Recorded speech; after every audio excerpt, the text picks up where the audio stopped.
It's Tuesday, and this is my second time taking this because apparently my first video was over, was over the 10 minutes, and I didn't realize it.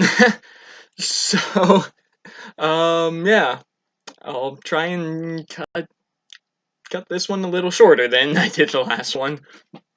But so anyway,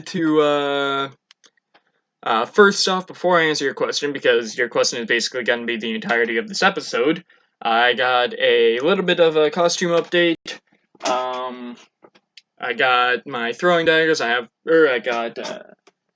got these in the mail on Thursday or Friday. I don't quite remember. And there's a whole story behind why I only have 4, even though my thing is able to hold 5, which I might get into in a different video if I didn't already say it in one of my other ones. And then the other thing that I've gotten recently, I have things kind of strewn about everywhere, is my bracer.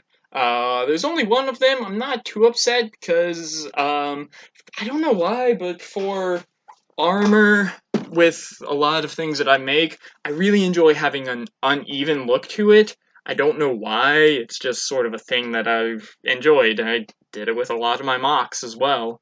But so, yeah, just quick costume update with that. And now to answer your question, which, if I remember correctly, was what I did this weekend.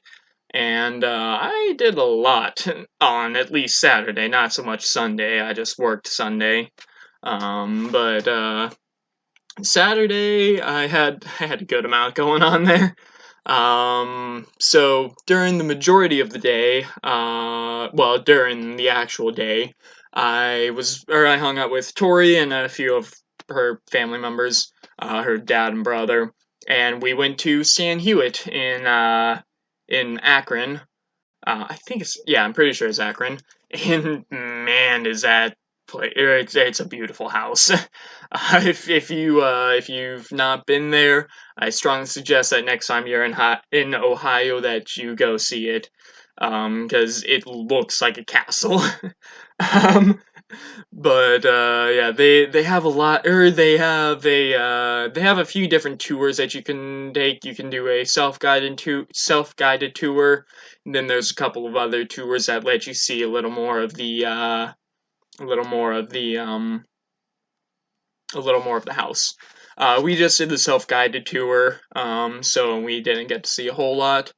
Or, well, we got to see the majority of the house, but we didn't get to see the basement, is the thing. That's in one of the other tours, and I think that there's a couple of other places that you got to go to in those other ones. But yeah, it's a beautiful it's a beautiful house. Sorry, I just said it a little bit ago, but but yeah, so yeah, we like I said, we did the self-guided tour and got to see a lot of the rooms in the house, and then we also got to walk around and see a lot of the gardens and a lot of the other things. And they had, I believe, 3 gardens there. Um, it was also kind of funny because there were a few times where we were on the thing that looked like a path that we're not sure if it was actually a path. There wasn't any sign saying that that it wasn't a path, but there wasn't necessarily any signs to indicate that it was a path. It was kind of in that weird area, so we may or may not have been walking on places that we weren't supposed to be. But speaking of the signs, though, it kind of became a bit of a joke that a lot of I was looking at a lot of the signs, around the on the outside, in a lot of the gardens and the quarry and all of that. They had pictures of what it looked like back when it was first made, or when it was still being lived in, at least.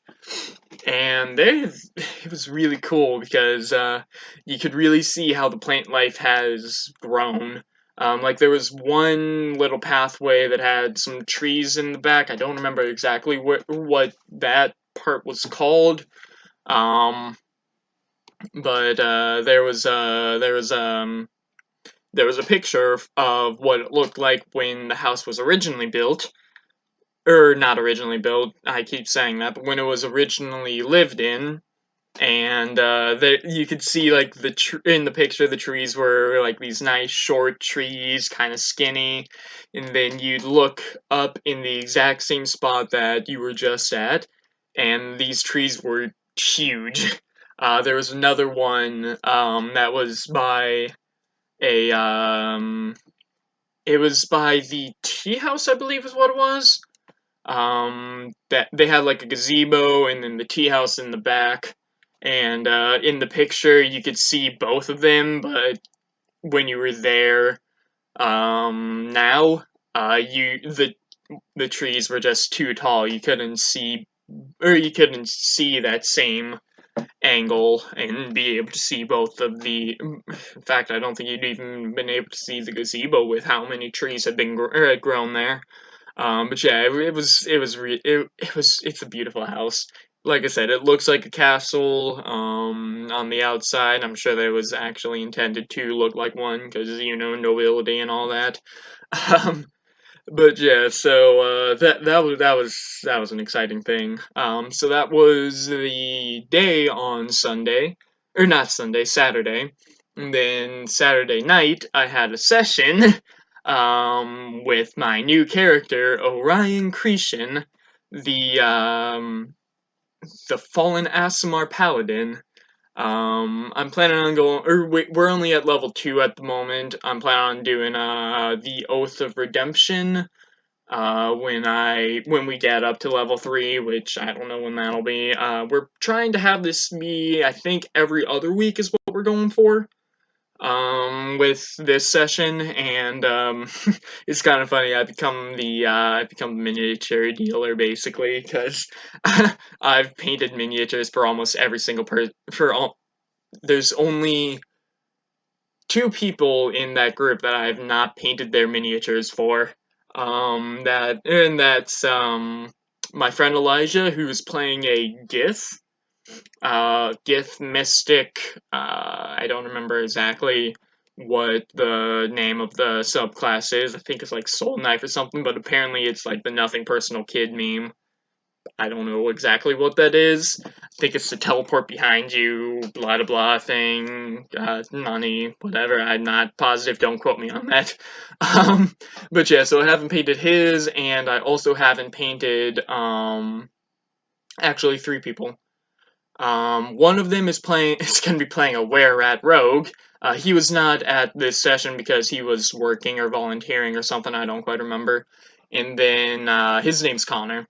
And yes, I made the "Are you the android sent by Cyberlife" meme to him because of course I did.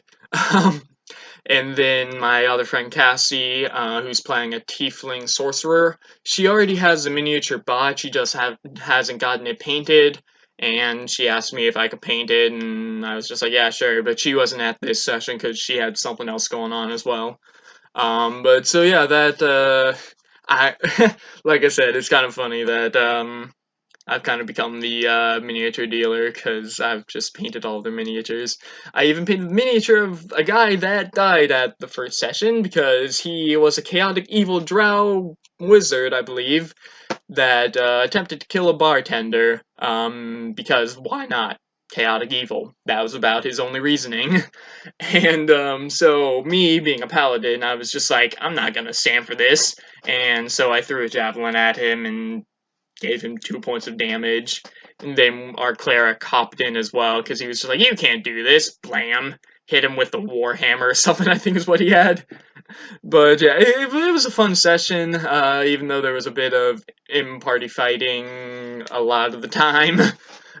um, but it's Ellen is my friend who's DMing this one. It's her first time DMing, so we may have overwhelmed her a little bit. We're trying to keep it on the down low a little bit, but that didn't really happen. But yeah, so that'll do it for this video, because I am hopefully gonna have enough time, because I don't know what happened with my other video, but gonna cut this now. So, Josh, my question for you, how's your guys' Halloween costumes coming? Are you still doing D&D characters. So that'll do it for this video. So Josh, I will see you on Friday.